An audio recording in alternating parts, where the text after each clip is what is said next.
बहुत स्वागत है आपका। आप देख रहे हैं हकीकत क्या है, आपके साथ हूं मैं प्रिया सिंह सोमवंशी।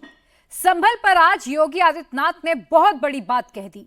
उन्होंने विरोधियों से पूछा कि क्या संभल में बजरंगबली रातों रात आ गए, क्या मंदिर रातों रात बन गया। 46 साल पहले हुए दंगों में किसी को सजा क्यों नहीं दी गई। संसद में संभल संभल चिल्लाने वाले राहुल गांधी और प्रियंका को योगी आदित्यनाथ ने जमकर खरी खरी सुनाई। सेक्युलरिज्म के नाम पर सिर्फ धर्म विशेष की बात करने वालों को आईना दिखा दिया। संभल को 2027 के विधानसभा चुनाव का टर्निंग पॉइंट क्यों कहा जा रहा है, यह समझना है तो ये रिपोर्ट देखिए। क्या वहां बजरंगबली की इतनी प्राचीन मूर्ति रातों रात आ गई? क्या वहां पर जो ज्योतिर्लिंग निकला है, क्या यह आस्था नहीं थी क्या? सदन से सड़क तक संभल संभल करने वाले राहुल, प्रियंका और अखिलेश यादव से योगी आदित्यनाथ ने सीधा सवाल पूछा है। उन दरिंदों को आज तक सजा क्यों नहीं मिली? उन्होंने 46 वर्ष पहले संभल के अंदर नरसंहार किया था। 46 साल पहले 1978 में यूपी में कांग्रेस की सरकार थी। राम नरेश यादव मुख्यमंत्री थे। योगी उसी कांग्रेसी राज की याद दिला रहे हैं जब संभल में एक मंदिर को मिट्टी के नीचे दबा दिया गया था।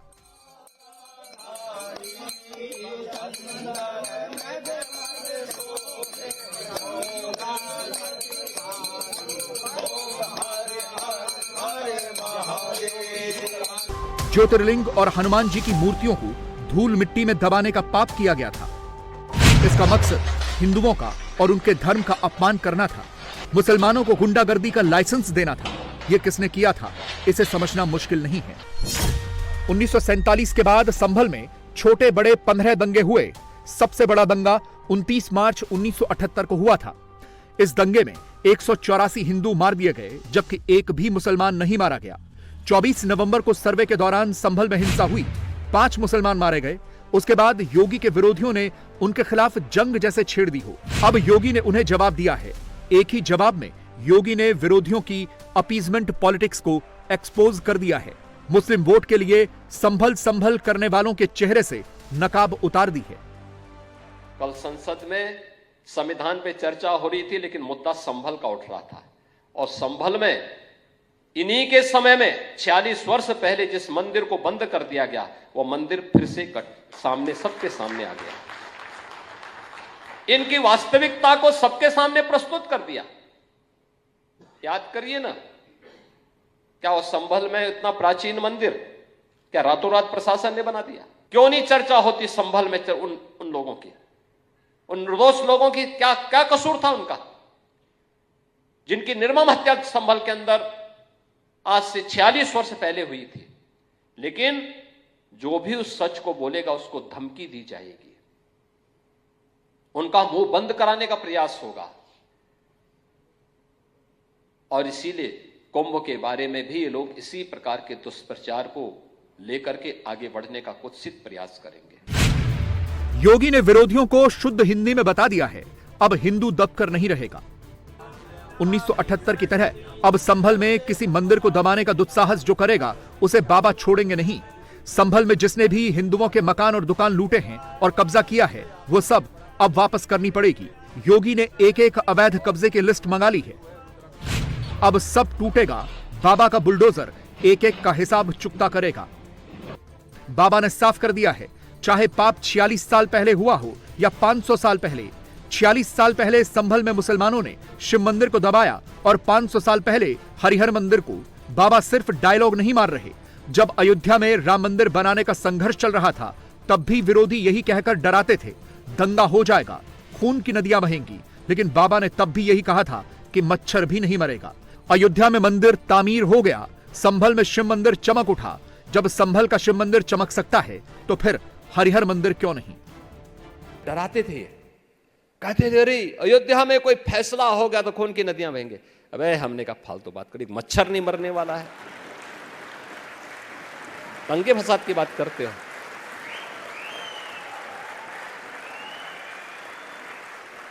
क्या बात करते हो भाई?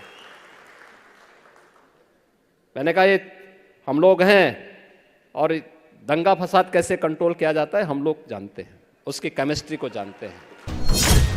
1978 के संभल के दंगे में 184 हिंदू मारे गए। शहर में 30 दिनों तक कर्फ्यू लगा रहा था। पहली बार 1978 में ही जब कांग्रेस की सरकार थी, हिंदुओं से हरिहर मंदिर छीना गया था। मंदिर में पूजा पाठ ताकत के बल पर बंद कराया गया था। आज भी कांग्रेस संभल में उसी मुस्लिम इकोसिस्टम को एक्टिवेट करने की कोशिश कर रही है।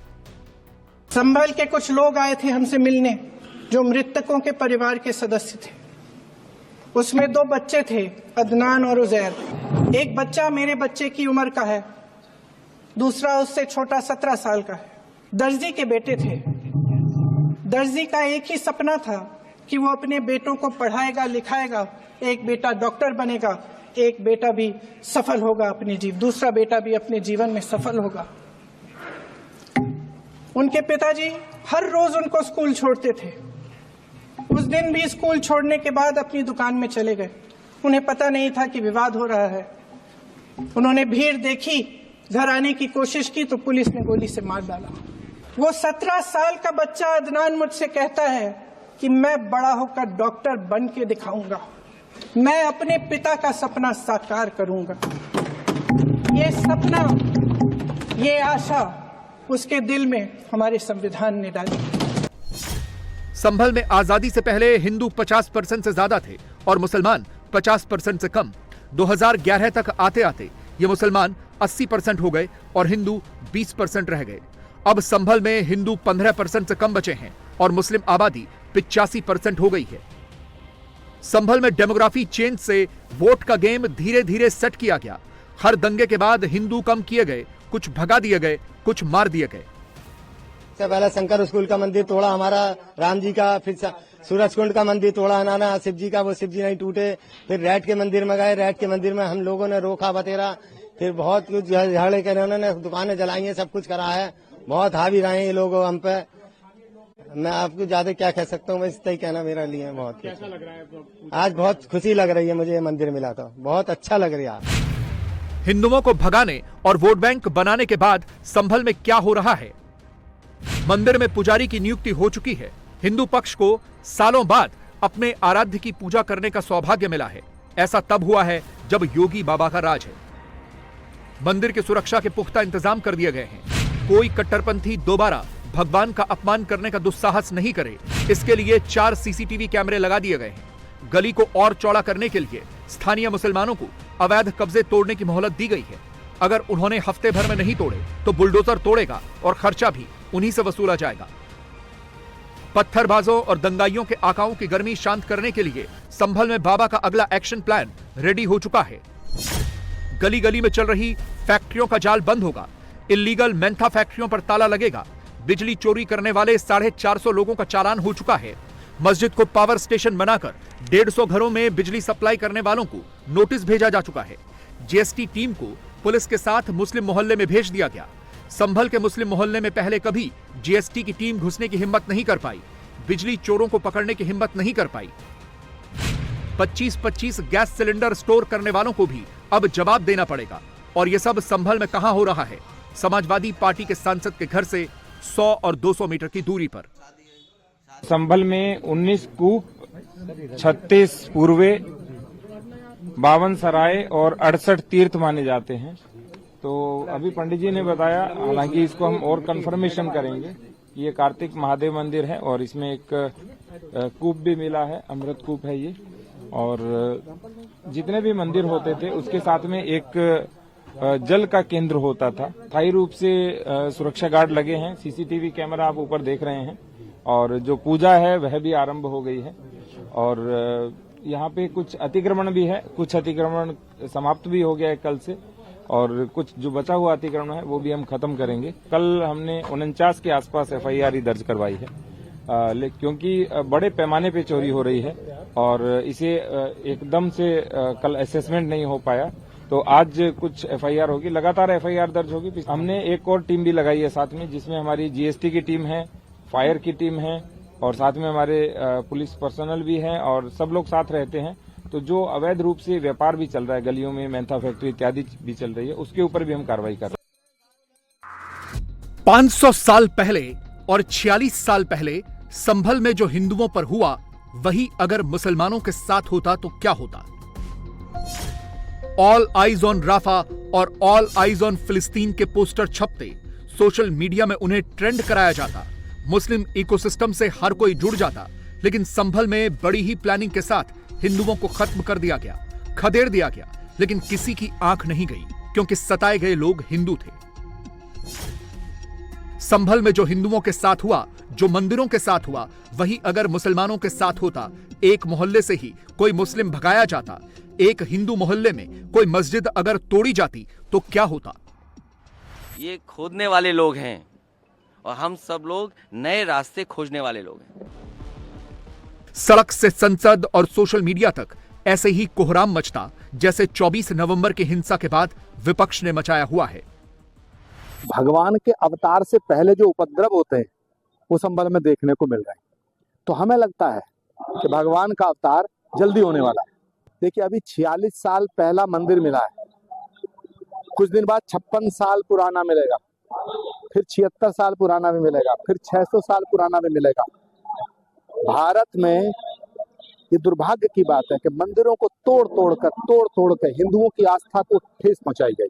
लेकिन अब सनातन का दौर है, भगवान राम के मंदिर की प्राण प्रतिष्ठा हो चुकी, भगवान राम का मंदिर बनकर तैयार हो गया और आने वाले भगवान कल्की नारायण का मंदिर बन रहा है।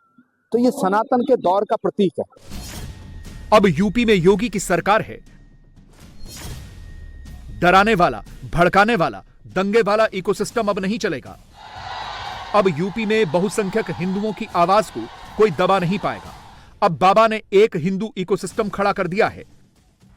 हजारों वर्ष पहले राम राज्य भारत ने साकार किया था, प्रभु राम ने साकार किया था। यही भारत की धरती है। आज जो लोग आतंकवाद को पलवित और पुष्पित कर रहे हैं,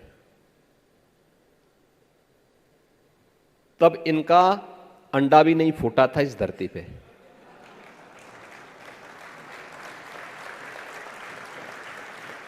आप अनुमान करिए, ये लोग हमारी विरासत पर दावेदारी करते हैं। जब इनका कहीं अता पता नहीं था, बीज भी नहीं फूटा था, तब ये विरासत हमारी थी। बाबा का हिंदू इकोसिस्टम यूपी की ग्रोथ का इंजन भी बन रहा है। पहले यूपी में एक साल में ज्यादा से ज्यादा 1 करोड़ 50 लाख टूरिस्ट आते थे। अब एक साल में 64 करोड़ टूरिस्ट आए हैं। केवल काशी में ही 16 करोड़ पर्यटक आए।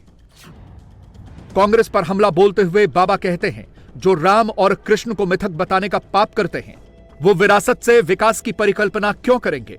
2027 तक बाबा के ग्रोथ इंजन में अभी कई डिब्बे और जुड़ने हैं। मथुरा का श्री कृष्ण मंदिर, काशी का ज्ञानवापी, संभल का हरिहर मंदिर, प्रयागराज का महाकुंभ। जब इतने हिंदू वोट करेंगे तो कांग्रेस और बाबा के विरोधियों का मुस्लिम इकोसिस्टम क्या रास्ता रोक पाएगा? बाबा 2027 में 22 से भी बड़ी जीत का मार्ग बना रहे हैं। क्या उम्मीद करते हैं इनसे? ये राम को मिथक मानते हैं, श्री कृष्ण को मिथक मानते हैं, भारत की विरासत को अपमानित करना ये अपना जन्मसिद्ध अधिकार समझते हैं। आज भी नकारते हैं। ऐसे ही भारत को नकारने वाले लोग भारत की सभ्यता को, भारत की संस्कृति को, भारत की भाषा को, भारत की परंपरा को, भारत की मातृशक्ति को, भारत से जुड़ी हुई हर चीज को नकारने का प्रयास करते हैं। भारत के गौरव को कमतर करने का, हर स्तर पर कमतर करने का प्रयास इनका होता है। और जब ये लोग रहेंगे तब यही स्थिति होती रहेगी। देश के औरंगजेब प्रेमियों से योगी हिंदुओं को लगातार सावधान कर रहे हैं। क्यों? इसके लिए सीमा पार बांग्लादेश और पाकिस्तान को देखने की जरूरत नहीं है, अपने देश में ही देख लीजिए। जब राम मंदिर बना, प्रधानमंत्री मोदी ने कारीगरों पर पुष्प वर्षा की। जब ताजमहल बना तो कारीगरों के हाथ काट दिए गए। तो क्या आप ऐसे लोगों को सत्ता सौंप सकते हैं जो हाथ काटने वालों का गुणगान करते हैं, जिन्हें औरंगजेब की सोच से कोई दिक्कत नहीं है? योगी यही बात समझा रहे हैं। आपने वो दृश्य देखा होगा जब 22 जनवरी को प्रधानमंत्री मोदी जी अयोध्या में राम मंदिर का निर्माण करने वाले श्रमिकों का सम्मान कर रहे हैं। एक प्रधानमंत्री मोदी जी हैं जो श्रमिकों के श्रम का सम्मान करके उनके ऊपर पुष्प वर्षा कर रहे थे, और दूसरी तरफ वे भी शासक थे कि ताजमहल बनाने वाले कारीगरों के हाथ काट दिए जाते हैं। आपके सामने है एक आज का भारत है जो अपनी श्रम शक्ति का सम्मान करता है, उन्हें हर प्रकार का संरक्षण देता है, और दूसरा वह भी समय था जब ऐसे श्रमिकों के हाथ काट करके फाइन क्लॉथ की परंपरा को पूरी तरह समाप्त करके उस विरासत को पूरी तरह नष्ट कर दिया गया था। योगी ने उन दलों पर भी हमला बोला जो चुनाव तो कट्टरपंथियों के फतवे पर लड़ते हैं लेकिन खुद को सेकुलर कहने का ड्रामा खूब करते हैं। क्या राहुल और प्रियंका का सेकुलरिज्म सिर्फ संभल करने और मुस्लिम रटने से चलता है? योगी पूछ रहे हैं, क्या इनके सेकुलरिज्म में हिंदुओं की व्यथा कथा के लिए कोई जगह नहीं है? योगी ने साफ कर दिया, बर्मिंघम की बग्घी पर बैठने वालों का नकली सेकुलरिज्म अब नहीं चलेगा। सरकार अपने को समाजवादी कहती थी, लेकिन बर्मिंघम की बग्घी में बैठ करके अपने को गौरवान्वित महसूस करती थी। यह स्थिति थी यूपी की, और ऐसा नहीं कि यूपी ऐसे ही रहा होगा।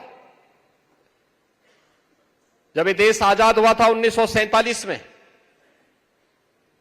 भारत की जो पर कैपिटा इनकम थी, यूपी का उसमें शेयर ज्यादा था, यूपी उसमें ज्यादा था। और 2017 में जब मैं आया,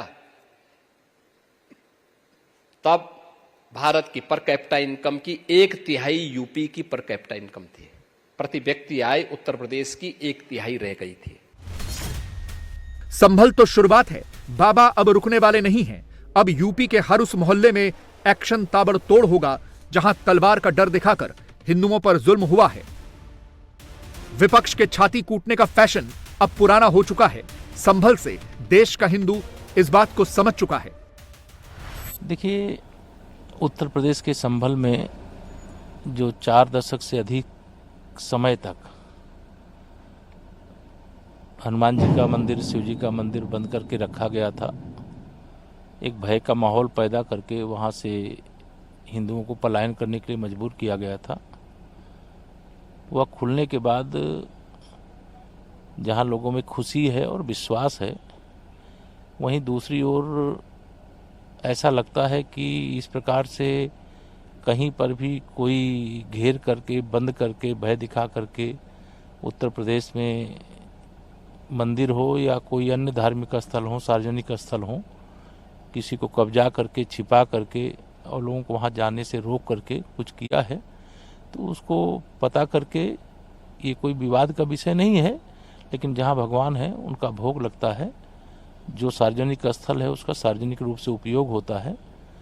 अब भय के बल पर, धमकी के बल पर डरा करके जो कब्जे किए गए थे या जो वहाँ से रहने वाले हिंदुओं को या धर्मावलंबियों को पलायन करने के लिए मजबूर किया गया था, अब वो समय समाप्त हो गया।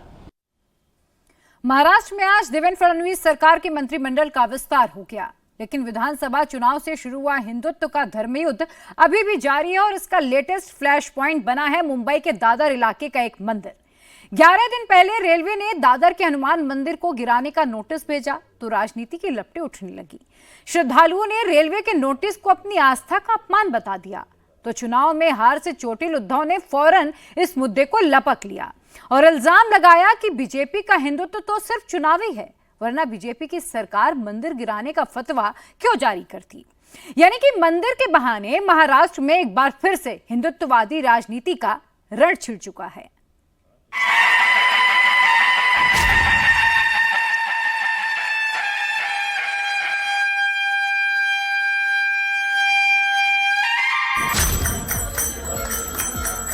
महाराष्ट्र में विधानसभा के चुनाव भले खत्म हो गए, मगर हिंदुत्व का बिगुल जोर शोर से बज रहा है। कहीं मंदिर में आरती का कंपटीशन हो रहा है,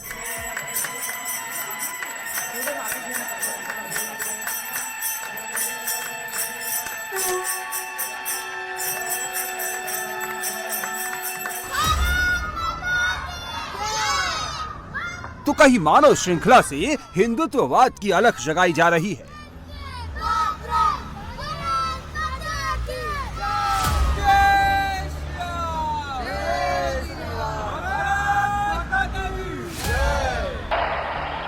देश के तीसरे सबसे बड़े राज्य महाराष्ट्र में विधानसभा चुनाव के नतीजों ने साबित कर दिया कि हिंदुत्व के कार्ड में कितनी पावर है। बीजेपी ने रिकॉर्ड बनाया, उसके सहयोगी दलों ने अपने हमनामों को बुरी तरह हराया और हिंदुत्व का झंडा फहराया। इसलिए महाराष्ट्र के ओरिजिनल हिंदुत्ववादी नेता बाल ठाकरे के असली वारिस होने का दावा करने वाले उद्धव ठाकरे ने खुद को हिंदुत्व का सबसे बड़ा झंडा बरदार साबित करने की मुहिम छेड़ दी है और खुद को सच्चा हिंदुत्ववादी साबित करने में जोर शोर से जुट गए हैं।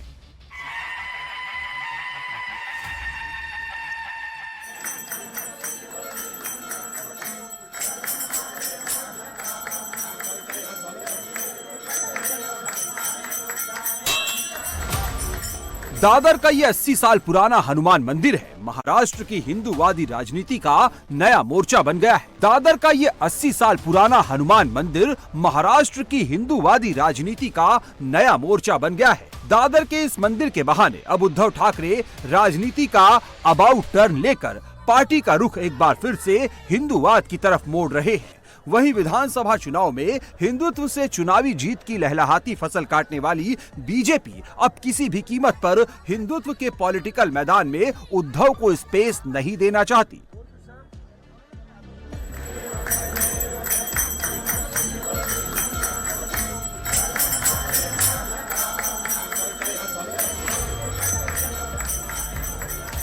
आपको मंदिर के बहाने हिंदुत्ववादी राजनीति की इस रस्साकशी का पूरा पेचो खम समझाते हैं। असल में मुंबई में दादर रेलवे स्टेशन के बाहर लगभग 80 साल पुराना एक हनुमान मंदिर है।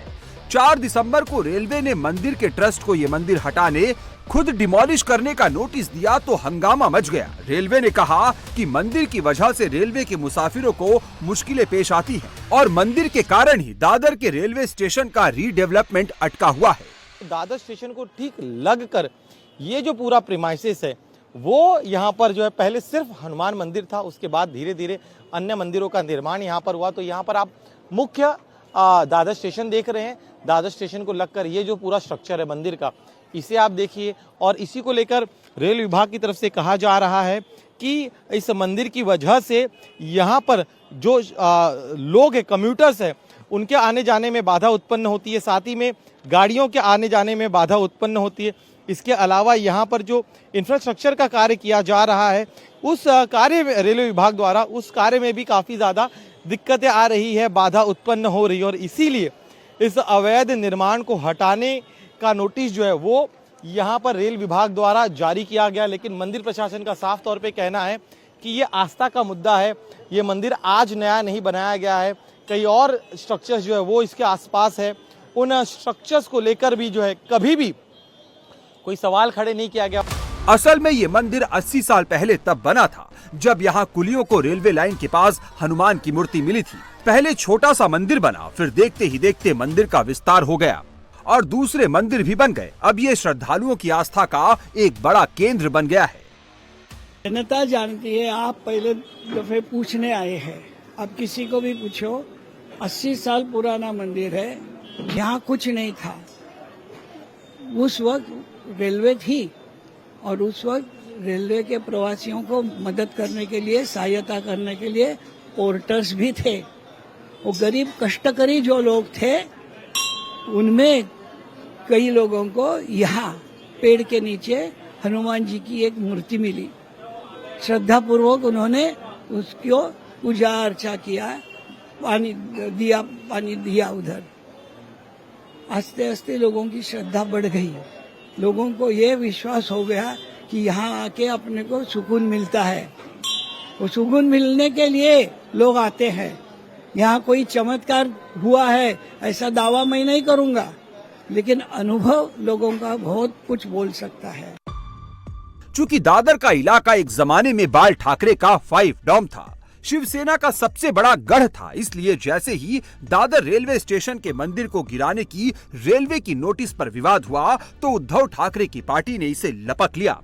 विधानसभा चुनाव में भारी हार से उद्धव ठाकरे की राजनीति का जो दीपक मंद पड़ने लगा था, उसकी लौ में उद्धव ने दादर के मंदिर के बहाने फौरन ही हिंदुत्व का घी डाला और लौ की लपट तेज करने की कोशिश की। दादर स्टेशनचं मंदिर पाडण्याचा फतवा हा शब्द मी मुद्दामून वापरतो कारण तो भाजप सरकारने काढलेला आहे। तो फतवा त्याच्याबद्दल त्यांनी बोलावं। सिडकोचा डोळा तिथल्या मंदिराच्या जागेवरती आहे, तो भूखंड कोणाला देणार आहेत त्याच्याबद्दल बोलावं आणि मग त्याने आम्हाला हिंदुत्वावरती विचारावं। वैसे तो दादर के इस मंदिर पर सीएजी ने कई साल पहले सवाल खड़े किए थे और रेलवे से इस मंदिर को हटाने का सुझाव दिया था, लेकिन आज जब बीजेपी कट्टर हिंदुत्व के काट को जमकर भुना रही है और उसी के राज में एक मंदिर ढहाने का नोटिस जारी हो तो जाहिर है सियासी बवाल तो होना ही था। मंदिर के श्रद्धालुओं ने मंदिर गिराने के नोटिस का विरोध किया। ये भाजपा का जो ढोंगी हिंदुत्व है ये पब्लिक के सामने आया है। इनका हिंदुत्व चुनावी हिंदुत्व है, ये सिर्फ हिंदू मुस्लिम लड़ा के इलेक्शन जीतना चाहते। इनका कोई हिंदुत्व नहीं है, कोई धर्म नहीं है, खाली जीतना राज करना इनका धर्म है। हमारा हिंदुत्व, भाला साहब का हिंदुत्व, उद्धव साहब का हिंदुत्व, आदित्य साहब का हिंदुत्व, हम हिंदुत्व के लिए लड़ने वाले हैं। बीजेपी वाले हिंदुत्व के लिए लड़ने वाले नहीं है, खाली इलेक्शन के लिए लड़ने वाले। इनका हमारा कुछ यही नहीं है। पब्लिक क्या बनाने वाले लोग हिंदू हिंदू बोल के। ये लोगों की धर्म की राजनीति है। ये सब पहले दरगाहों को टारगेट किए, अब ये मंदिरों को टारगेट कर रहे। इन फ्यूचर फिर महाराष्ट्र में हर जगह ये दंगे फसाद करेंगे। इनको कुछ काम नहीं है।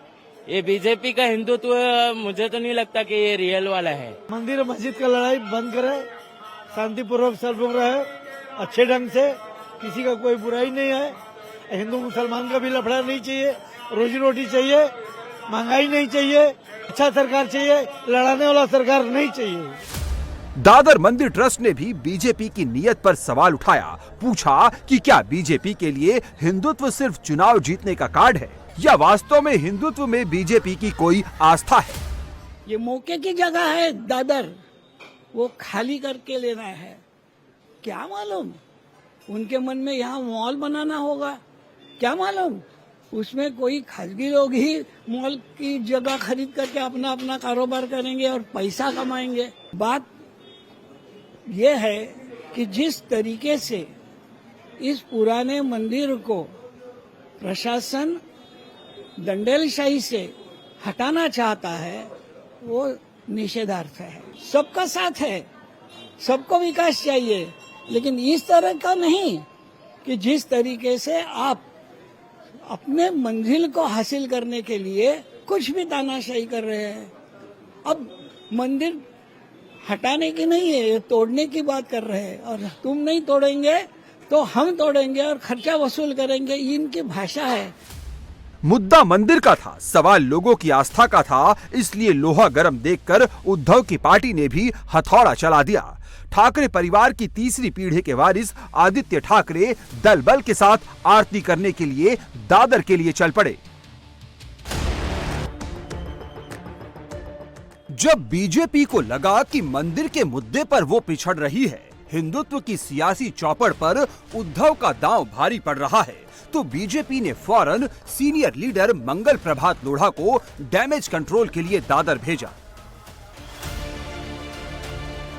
मंगल प्रभात लोढ़ा ने मंदिर पहुंचकर आरती की और उसके बाद ट्रस्टी प्रकाश कारखानीज को समझाने की कोशिश की। दोनों के बीच काफी देर तक बातचीत होती रही। मैं नहीं बोलता हूँ कि आज का आज, अभी का अभी तुम लिख के दे दो, नहीं, लेकिन आपकी मनीषा जो है, आपकी जो कहनी है वो करने में रूपांतरित होनी चाहिए। समझे कि नहीं? आप कहते एक करते हैं दूसरा, वो इसके बाद में नहीं चलेगा। लोगों को सब समझ गया है, इसलिए इसके ऊपर राजकारण मैं नहीं करूंगा। मंदिर गिराने के नोटिस को लेकर श्रद्धालु और ट्रस्टी काफी नाराज थे, इसलिए उनको मनाने के लिए मंगल प्रभात लोढ़ा ने ट्रस्टी प्रकाश कारखानीज के सामने ही रेल मंत्री अश्विनी वैष्णव को फोन लगाया और दादर का मंदिर गिराने का नोटिस वापस लेने की गुजारिश की। अश्विनी वैष्णव के हुक्म पर रेलवे ने हैंड रिटेन नोट रिलीज करके नोटिस पर स्टे लगा दिया। इसके बाद मंगल प्रभात लोढ़ा ने कहा कि सारा विवाद खत्म हो गया है, अब आदित्य ठाकरे को यहाँ आकर सियासी ड्रामा करने की जरूरत नहीं है। माननीय मंत्री महोदय अश्विनी वैष्णव साहब से विश्व हिंदू परिषद के लोगों ने, आशीष शेलार जी ने, मैंने और सब ने बात की थी। उन्होंने इसके बारे में समझ के कि जूना मंदिर है, तुरंत स्टे ऑर्डर राइटिंग में इश्यू किया है और वो राइटिंग का स्टे ऑर्डर विश्व हिंदू परिषद के लोग आपको बता रहे हैं। इसके अलावा आदित्य ठाकरे महाआरती करने के लिए कुछ देर बाद आरती करेंगे। राजनीति करनी तो कर ले, जब स्टे हो गया तो क्या महाआरती करेंगे। हालांकि मंगल प्रभात लोढ़ा के बाद आदित्य ठाकरे ने भी दादर के मंदिर जाकर पूजा आरती की और कहा कि बीजेपी का हिंदुत्व तो महज चुनावी है, चुनाव के बाद उन्हें हिंदुत्व की याद नहीं रहती। आदित्य ठाकरे ने कहा कि सिर्फ स्टे से काम नहीं चलेगा, मंदिर गिराने का नोटिस खत्म करना होगा। उद्धव बाळासाहेब ठाकरे जी ने पत्रकार परिषद के माध्यम से भाजपा का चुनावी हिंदुत्व एक्सपोज कर दिया। हम हिंदुओं का इस्तेमाल भाजपा सिर्फ चुनाव के लिए करते हैं और फिर उस समय जो फेक न्यूज का प्रोपेगेंडा शुरू करते हैं।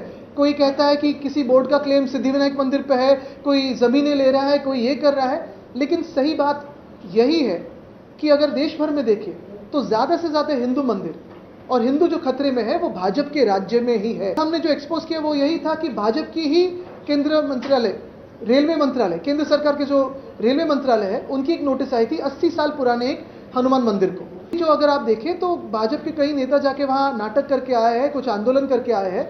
अगर इतना ही हिम्मत हो तो जाओ, बांग्लादेश में जो हिंदू है वो बचाओ, लेकिन यहाँ जो फोन पे हो सकता है और जो आपने नोटिस भेजी है उसी के खिलाफ, आपके खुद के नोटिस के खिलाफ आप जाके आंदोलन करते हो, ये तो मजाक हुई। लेकिन ये जो नोटिस आज स्टे की आई है वो भी गलत है। ये स्टे नहीं, ये जो निर्णय है वो रद्द किया जाना चाहिए, ये हमारी मांग रहेगी। हालांकि हिंदुत्व का मुद्दा ऐसा है जो इस वक्त पूरे देश की सियासत का सबसे हॉट केक है। चूंकि बीएमसी के चुनाव करीब हैं, इसलिए बीजेपी चाहती है कि हिंदुत्व की हांडी चढ़ी रहे, उसमें आग दहकती रहे, पर इसका फायदा उद्धव ठाकरे को ना मिल पाए। इसलिए अब बांग्लादेश के हिंदुओं के बहाने मुंबई में राजनीतिक माहौल बनाया जा रहा है। आज सकल हिंदू समाज ने मुंबई में ह्यूमन चेन बनाकर बांग्लादेशी हिंदुओं के हक में आवाज उठाई। सकल हिंदू समाज की इस मानव श्रृंखला में बीजेपी के नेता भी शामिल हुए और कहा कि ठाकरे अब हिंदुत्व पर दावा ना करे, वो तो कब का हिंदुत्व से तरके ताल्लुक कर चुके हैं। मैं इतना ही कह सकता हूँ, हिंदू जागरूक हो चुका है, हिंदू ने वोट जिहाद को देख लिया है, अब हिंदू धर्म युद्ध में उतर चुका है। आदित्य ठाकरे को मैं इतना ही कहना चाहूँगा कि भगवा तो उन्होंने कब का छोड़ दिया, हरा झंडा पकड़ लिया। चुनाव में जब मिट्टी में मिलने जा रहे हैं तो वापस भगवे की ओर जा रहे हैं, पर सभी हिंदुओं ने उनका हरा प्रेम ये देख लिया है। बीजेपी ने वार किया तो उद्धव ने भी पलटवार में देरी नहीं की। कहा कि बीजेपी को अगर बांग्लादेशी हिंदुओं की इतनी ही फिक्र है तो वार रोकने वाले प्राइम मिनिस्टर मोदी बांग्लादेश को हिंदुओं पर जुल्म ढाने से रोक दे। पिछले कुछ दिनों से लगातार हम देखते आए हैं, पढ़ते आ रहे हैं कि बांग्लादेश में हिंदुओं के ऊपर अत्याचार होते जा रहे हैं। खास कर 10, 15, 20 दिन पहले की एक खबर है जिसमें साफ साफ कहा गया है, लिखा गया है कि वहाँ का इस्कॉन का मंदिर जलाया गया। वहाँ के इस्कॉन के जो भी क्या कहते हैं उनको पुजारी प्रमुख है, उनको गिरफ्तार किया गया। हमारे विश्वगुरु क्या कर रहे हैं? पिछले 2-4 महीनों से वहाँ हिंदुओं के ऊपर अत्याचार चल रहे हैं। वहाँ से शेख हसीना जी यहाँ अपने देश में आई, ऐसे मैंने सुना था, पढ़ा था। वो तो सुरक्षित है, लेकिन बांग्लादेश में हिंदू असुरक्षित है। तो जिस मोदी जी ने यूक्रेन का वॉर रुकवा दिया था, तो वो हिंदुओं के ऊपर अत्याचार जो हो रहे हैं वो क्यों नहीं रुकवाते? क्या कहने वाले आप, क्या भूमिका लेने वाले हैं? पता चलने तो इस देश के हिंदू जो है देख रहे हैं कि हमने वोट किया उनको, आपको वोट किया है कि हमने आपको आपने बताया था कि बटेंगे तो कटेंगे, इसलिए तो वोट किया। तो बांग्लादेश में हिंदू काटे जा रहे हैं, आप क्या करने वाले हो? इसमें कोई शक नहीं कि महाराष्ट्र की राजनीति में अब हिंदुत्व का ही दबदबा रहने वाला है। बीजेपी और उसके साथ वाली शिवसेना हिंदुत्व की राजनीति पर अपनी मोनोपोली बनाए रखना चाहती है, तो उद्धव ठाकरे हिंदुत्व के बहाने अपने लॉस्ट ग्राउंड को रिक्लेम करने की कोशिश कर रहे हैं। वहीं हिंदू समाज का मैसेज क्लियर है, जो हिंदू हित की बात करेगा वही अब राज करेगा। हिंदुओं में जागृति आ रही है, इसका परिणाम हमने ऑलरेडी देखा है। लोकसभा में जो भी हमें सबक मिला उसका हमने विधानसभा में देखा, और आज आप देखेंगे उसका परिणाम आपको सड़कों पर दिख रहा है। चुनाव में लाभ हर कोई को मिल सकता है, जो भी हिंदुत्व और हिंदू धर्म की बात करेगा सभी को इसका लाभ मिलेगा। चुनाव अपनी जगह पे आते हैं, चुनाव की व्यवस्था है, लोकसभा, विधानसभा, नगर पालिका, ये चुनाव अपने अपने स्तर पर आते जाते रहेंगे। हमारा सिर्फ और सिर्फ काम है हिंदुत्व और हिंदुओं को जगाना। हिंदू जागेगा, परिणाम अपने आप आपको चुनाव में भी दिखेगा, रिजल्ट्स में भी दिखेगा। अब तो ये तय है कि हिंदूवादी राजनीति का अगला रण बीएमसी का चुनाव होने जा रहा है, जहां अब तक उद्धव की पार्टी का दबदबा रहा था, और बीजेपी ठाकरे परिवार के इस किले को भी ढहाने में जुट गई है। इसलिए दादर तो झांकी है, हिंदुत्व की नई लड़ाई बाकी है।